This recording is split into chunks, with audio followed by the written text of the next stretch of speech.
Good evening, millennials. Welcome to the 12th question of the GMAT Official Quantitative Review 2020 by ARM Preparation. Thinking like the test maker. General Quant Instructions. Quant section has 62 minutes for 31 questions, which means an average of 2 minutes per question. This doesn't mean you need to spend 2 minutes for every question. Spend less than 30 seconds for easy questions like this one, so that more time can be spent on tough questions. Without further ado, let's go to the question. Problem solving. So I'll read out the statement and give you 2 minutes to solve the question to simulate a test-like environment. Then I will be discussing the solution, some techniques, methods to do better on the GMAT. So let me read the question. The value of the Maureen's investment portfolio has decreased by 5.8% since her initial investment in the portfolio. If her initial investment was 16,800, what is the current value of the portfolio? And try solving this, and your time starts now.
And your time is up. So I'll be discussing the solution and some techniques to solve this question. If you need more time, pause the video and give it a try on your own, but I'll be going at the solution. So it says the initial amount is 16,800 and it decreased by 5.8%.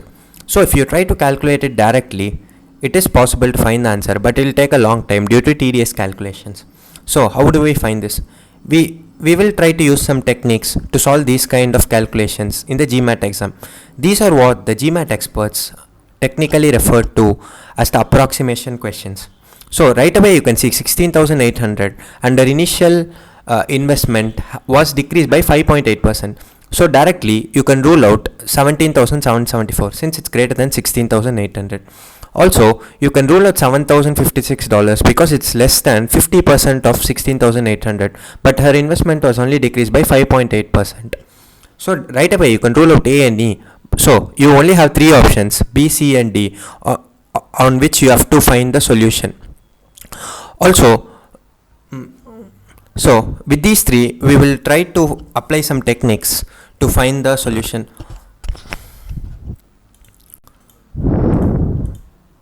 So, as you can see, the value of Maureen's investment portfolio has decreased by 5.8% since her initial investment in the portfolio.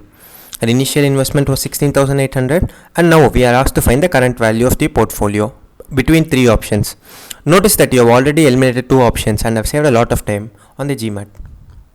So, we can say that 5.8% is very close to 6% decrease. Here we are able to approximately take this because the answer options B, C and D which we are having to find the current answer vary by a large amount of more than 1,000 or some say around 800. So you are able to easily apply this small approximation to find your answer quickly. So again 6% can be calculated as 5% plus 1%, and if you take 100% as 16,800, 10% is just that divided by 10 and it's 1680, and 1% is again 1680 divided by 10 which is 168, and 5% of it is 168 into 5 which is 840. These calculations are very easy to calculate rather than calculating 6% of 16,800. Hence 6% will be 5% plus 1% which is 840 plus 168, which is approximately around 1000. As you can see from the calculation, it's 1008, but you can keep it as 1000. So the present value will be 16800 minus 1000 which is 15800, which is approximately equal to option C as it's around 15825.6. If you had done the original calculation by calculating 5.8, you would have got the exact answer, but it would have been very time consuming. Now we are able to arrive at the answer easily and in a short period of time. Hence the answer is answer option C. So thinking like the test maker, what is being tested here? Shortcuts on calculation and answer approximation. Always remember, on the GMAT it is very important to answer correctly and in a short period of time so that you keep within the time limits. Who are we at ARM Preparation? We are a bunch of qualified instructors with years of experience. Personally, I have a 700 plus GMAT score in 2022 and a Q50 on the quant section. Thank you. If you can support us, please visit our website and like, comment, ring the bell icon to subscribe to ARM Preparation for more such high quality content. We are happy to help you even if you do nothing. Thank you.